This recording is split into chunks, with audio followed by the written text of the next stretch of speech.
Welcome to your ultimate pit stop, Piston Pundit.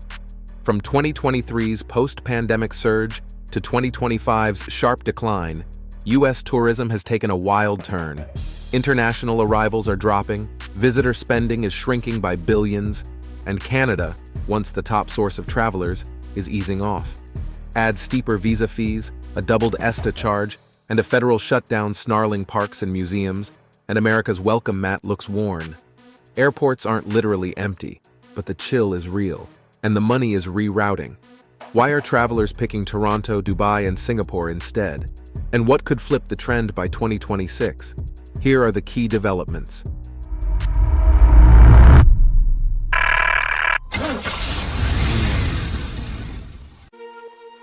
2025's plot twist, from expected surge to sudden stall. Late 2024 forecasts predicted a strong tourism rebound for 2025, with international arrivals set to climb 9%. By mid-2025, that optimism flipped. Tourism economics now projects an 8.2% decline, driven by sentiment headwinds, tighter entry rules, and rising travel costs. The WTTC estimates spending will fall $12.5 billion, from $181 billion in 2024 to just under $169 billion, leaving airports, hotels, and attractions with a major gap. The U.S. Travel Association expects inbound visits to fall 6.3% this year before mega events like the 2026 FIFA World Cup, America's 250th anniversary, and the LA Olympics help reverse the trend. For the automotive sector, this downturn matters. Fewer overseas travelers mean weaker airport rentals, reduced rideshare mileage, and thinner luxury tour demand. It's not a collapse, but the high-margin international segment has downshifted, especially in coastal gateways where foreign visitors typically spend more per trip than domestic travelers. For an economy tuned to high-yield tourism, this mix shift is significant. But Canada's shifting travel behavior is playing an equally decisive role in this story. Canada hits the brakes, border friction, and consumer pushback. For border cities, think Seattle hotels, Buffalo restaurants, or rental desks near Glacier National Park, the Canadian market is critical. In 2025, it cooled sharply. Analysts trace much of the U.S. inbound decline to fewer Canadians heading south, driven by sentiment shifts and new policy friction. For the first time in years, more Americans drove into Canada than Canadians into the U.S., a striking reversal. Two new fees amplified the chill. The ESTA fee jumped from $21 to $40, while a $250 visa integrity fee hit non-immigrant visa applicants. These costs, stacked with airfare and lodging inflation, turned headlines into deterrents. Layer on tariff fights, tough rhetoric toward allies, and viral border hassle stories, and a perception took hold. U.S. trips now mean more paperwork and risk. Even removing 5 to 10% of high-yield travelers dents local economies, especially car rentals, premium dining, and ticketed attractions. For U.S. border metros, that's the difference between solid and soft.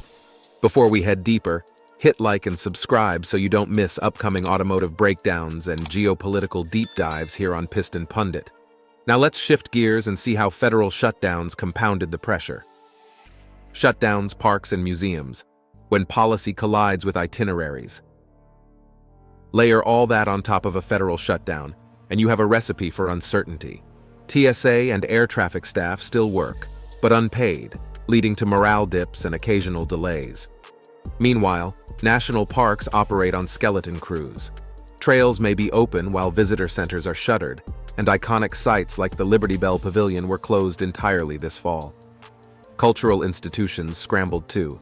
The Smithsonian held out until October 11th using leftover funds, while West Coast landmarks like Muir Woods closed outright, blindsiding international tourists.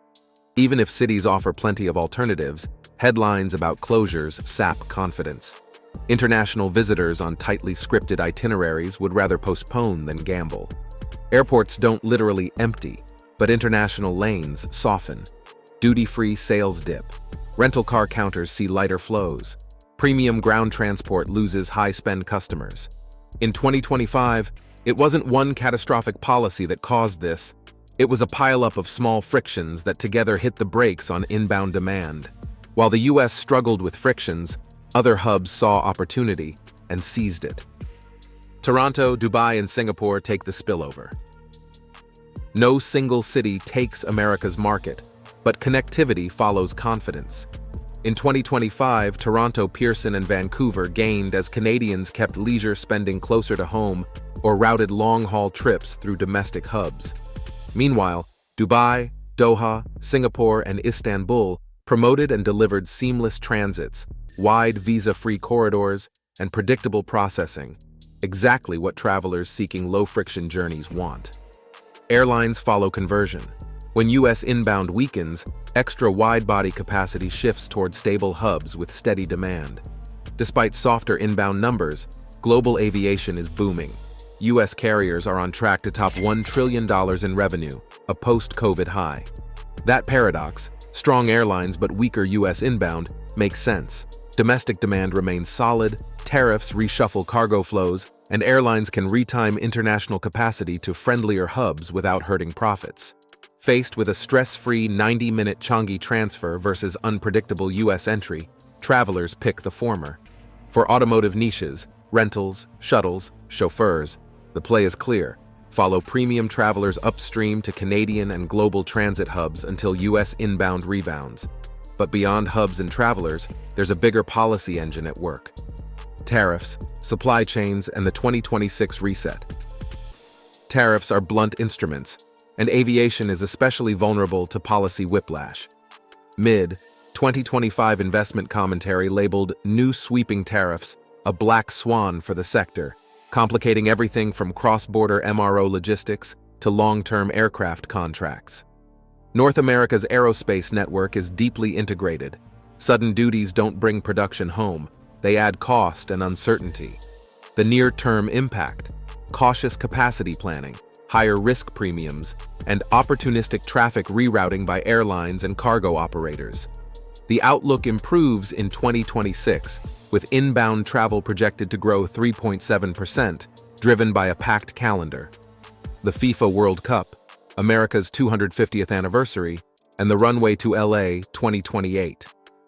Mega events concentrate global attention and force operational upgrades, faster queues, better signage, and biometric processing. If policymakers stabilize fees, tariffs, and consular staffing, traveler psychology can flip fast, thanks to highly elastic international leisure demand. For the automotive sector, these events boost airport rentals, ride-hail miles, road trip add-ons, and performance experiences. Align launches with event windows and host airports. That's where rebound spending flows first. And with that, let's bring this flight in for a landing. Final approach, from headwinds to tailwinds.